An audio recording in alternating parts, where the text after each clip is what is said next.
Jangan pernah percaya kawan yang bercakap, adakah anda tahu orang yang berpura-pura sangat gembira apabila bersama anda, seorang yang sentiasa tersenyum tanpa sebab. Pernahkah anda curiga dengan persahabatan anda dengan seseorang? Ini bukan perkara biasa kerana jika anda mengesyaki seseorang mungkin ada sesuatu yang tidak kena.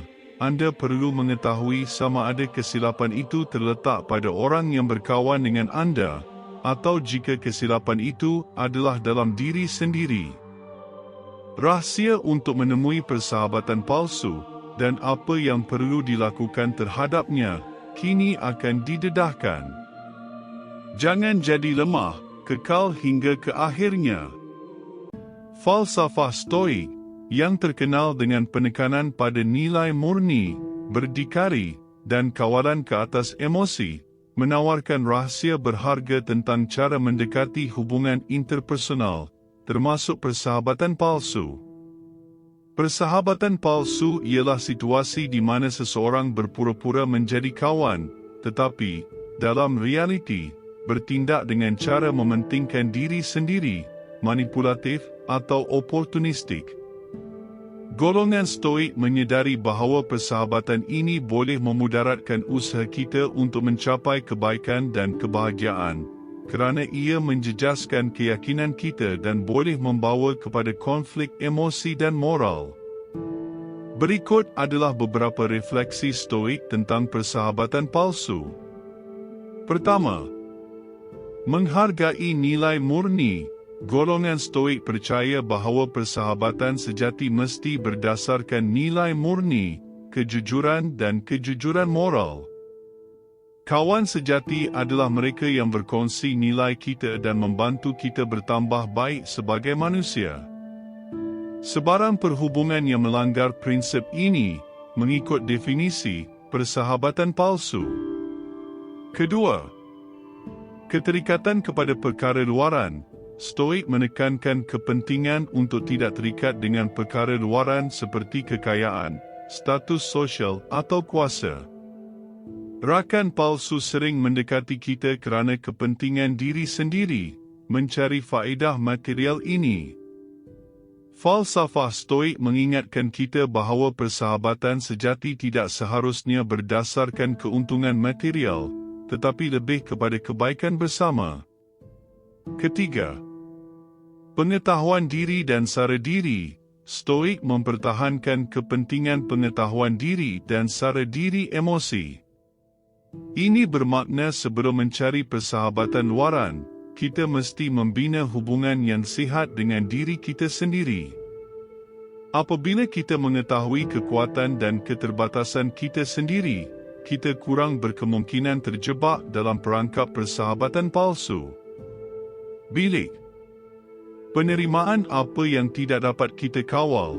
Salah satu doktrin Stoik utama ialah penerimaan apa yang di luar kawalan kita. Kita tidak boleh mengawal tindakan orang lain, tetapi kita boleh mengawal tindak balas dan pilihan kita sendiri.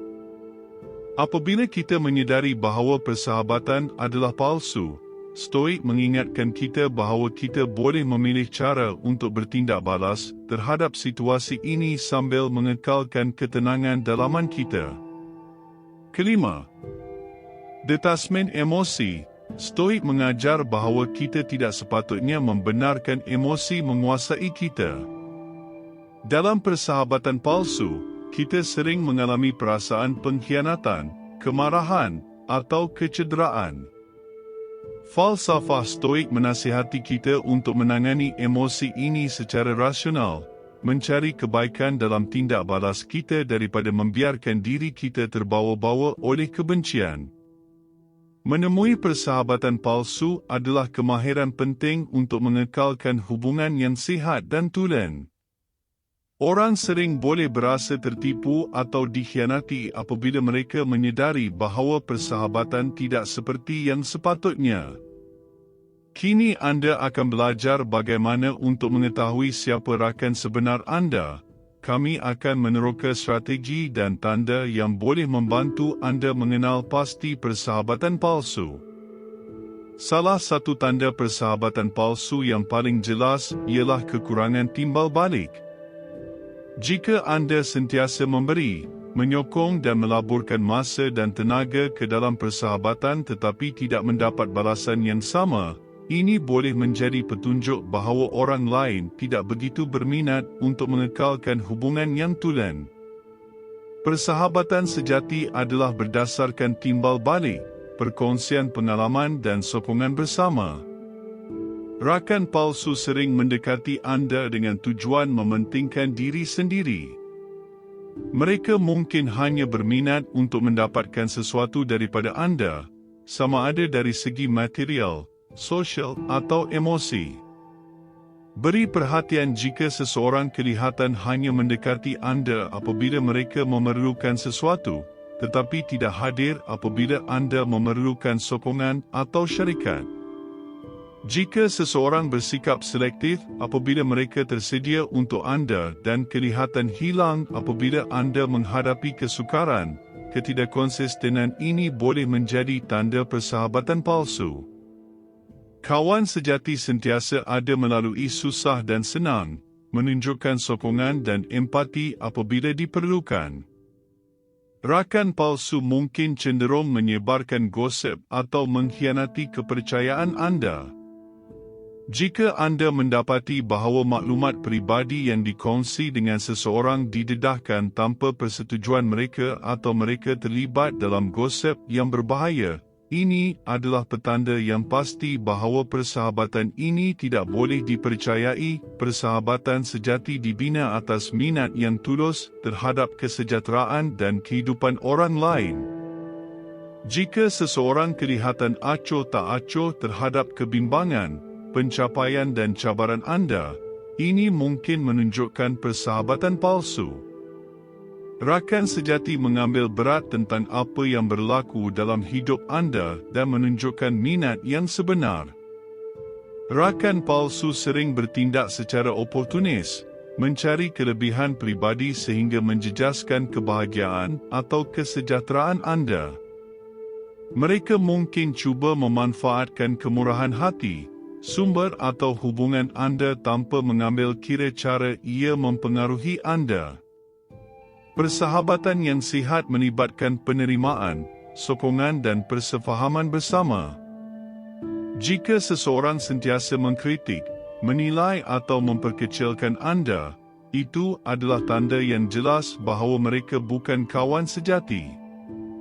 Sahabat sejati menerima kekurangan dan ketidaksempurnaan anda.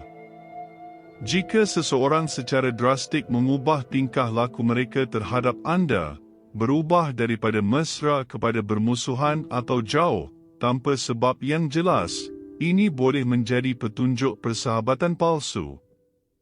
Ia mungkin mencadangkan bahawa orang itu bertindak tidak ikhlas dari awal. Rakan palsu sering menggunakan taktik manipulasi emosi untuk mendapatkan apa yang mereka inginkan. Mereka mungkin menggunakan pemerasan emosi, menyalahkan anda atas masalah, atau membuat anda berasa bersalah supaya anda memenuhi tuntutan mereka. Percaya intuisi dan naluri anda. Sekiranya ada sesuatu yang tidak sesuai dalam persahabatan, penting untuk memberi perhatian kepada perasaan itu. Intuisi selalunya merupakan alat yang berkuasa untuk mengenal pasti persahabatan palsu. Menemui persahabatan palsu memerlukan kewaspadaan, pengetahuan diri dan pemahaman tentang dinamik hubungan. Berhati-hati dengan tanda-tanda yang disebutkan di atas, tetapi ingat juga bahawa komunikasi terbuka dan jujur boleh membantu menyelesaikan salah faham dalam beberapa situasi. Melabur dalam persahabatan yang tulen adalah asas kepada kebahagiaan dan kesejahteraan emosi, dan mengenal pasti serta mengelakkan persahabatan palsu merupakan langkah penting dalam laluan ini. Falsafah Stoik menawarkan perspektif yang mendalam tentang persahabatan palsu, menonjolkan kepentingan nilai murni, berdikari dan pengetahuan diri dalam membina dan mengekalkan hubungan yang tulen. Dengan memupuk prinsip stoik ini, kita boleh lebih bersedia untuk mengenal pasti dan menangani persahabatan palsu dalam kehidupan kita, sekaligus menggalakkan kesejahteraan emosi dan moral kita.